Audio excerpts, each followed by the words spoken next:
हर साल सीबीएसई अपने एग्जाम में किसी ना किसी सेट में क्यूबिक फंक्शन जरूर देती है और इसको शो करने के लिए या चेक करने के लिए आपसे पूछती है कि बच्चों ये फंक्शन हमारा बाइजेक्टिव होगा या नहीं होगा, या वो शो करने को कहती है कि ये बाइजेक्टिव है तो बच्चों शो करने के लिए तो 100% ये बाइजेक्टिव होगा। तो सबसे पहले क्वेश्चन को रीड कर लेते हैं। If function R2R is defined as the function fx is equal to 4x cube plus 7, show that it is a bijective function. It is a bijective function.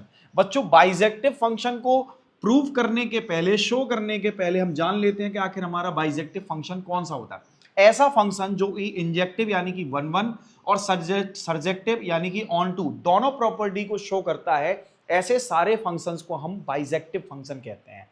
तो हमारा ये जो गिवन फंक्शन है F X equal to 4x cube plus 7, क्या ये वाकई में bijective है या नहीं है? अगर शो करने को दे दिया तो 100% बच्चों बाइजेक्टिव होगा 100%। इसलिए इसमें घबराने की बात नहीं है। जब शो करने को दे तो आप इसको बाइजेक्टिव मान के चलें, बस शो करना है। तो सबसे पहले क्या शो करेंगे? इंजेक्टिव।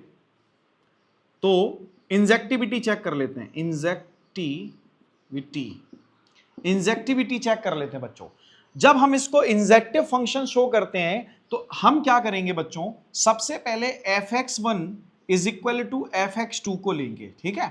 अगर हमारा fx1 fx2 के इक्वल है, साथ ही साथ x1 इक्वल x2 मिल जाता है, तो हमारा फंक्शन 1 1 होगा।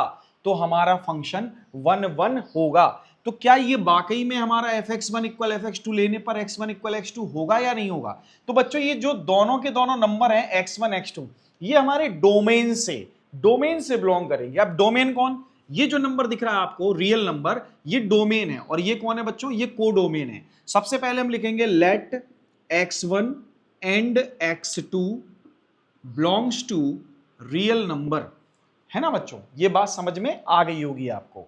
यानी कि जो हमारा x1 और x2 होगा ये कहां से बिलोंग करेगा? रियल नंबर से। कहने का मतलब डोमेन से बिलोंग करेगा, ठीक है। अब हम क्या करेंगे?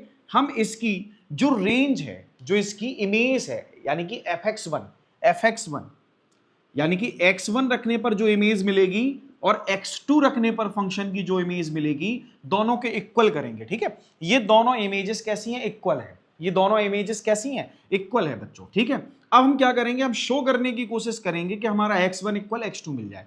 तो एक बात बताइए, जब fx equal 4x cube plus 7 होगा तो fx1 क्या होगा? fx1 क्या होगा बच्चों? fx1 होगा हमारा 4x, भाई यहां x है तो यहां भी x है, यहां x1 होगा तो यहां भी x1 होगा। x1 cube plus 7 is equal to 4x2 cube plus 7। और ये 7 से 7 कैंसिल आउट। क्यों? ये 7 यहां जाएगा तो नेगेटिव होगा, ठीक है। अब देखते हैं ये क्या होगा। 4x1 का whole cube is equal to 4x2 का होल क्यूब। बच्चों 4 यहां डिवाइड में जाएगा तो इसको कैंसिल आउट करेगा, हमें क्या मिलेगा? x1 whole cube is equal to x2 whole cube, ठीक है। यहां तक बात समझ में आ गई। अच्छा, ये x1 इज इक्वल टू, ये देखो ये जो पावर दिख रही है, ये जो पावर दिख रही है जब रिवर्स होके राइट साइड जाएगी तो x2 whole power 3 whole power 1/3 हो जाएगा। और ये 3 से 3 कैंसिल। इसका मतलब x1 is equal to x2। तो हमारे पास x1 is equal to x2 आ गया बच्चों। तो हम कहें if fx1 is equal to fx2 and x1 equal to x2, then function is 1 1 और इंजेक्टिव तो बच्चों हमारा जो गिवन फंक्शन है वो तो इंजेक्टिव शो हो गया। अब हमें बाइजेक्टिव शो करने के लिए और क्या शो करना होगा? सर्जेक्टिव, यानी कि ऑन टू शो करना होगा। तो ऑन टू कैसे शो करेंगे? तो बच्चों इसकी सर्जेक्टिविटी यानी कि ऑन टू चेक कर लेते हैं कि आखिर हमारा फंक्शन ऑन टू है या नहीं। अब ऑन टू कैसे शो होगा? देखो बच्चों, अगर हमारा फंक्शन देखो, हम जनरली इसको क्या लिख सकते हैं? y is equal to 4x cube, ठीक है। तो यहां पर हम x की वैल्यू जैसे जैसे पुट करेंगे हमें क्या मिलेगा? y मिलेगा। अगर हम इस बात को साबित करने में कामयाब हो गए कि y रखने पर हमारा x भी डिफाइंड होगा, तो बच्चों हमारा फंक्शन क्या होगा, ऑन टू होगा, यानी कि इन्वर्टिबल होगा।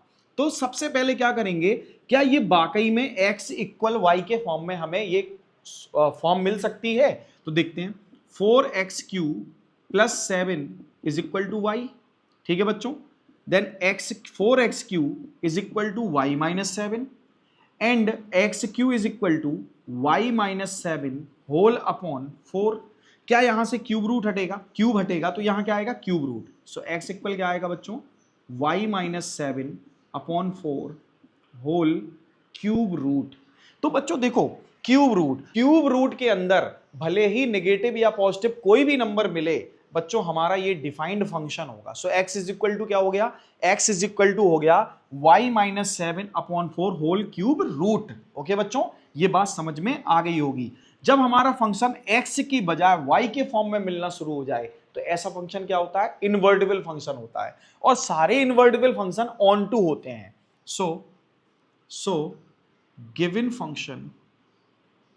Function is onto or bisective, no, surjective or surjective.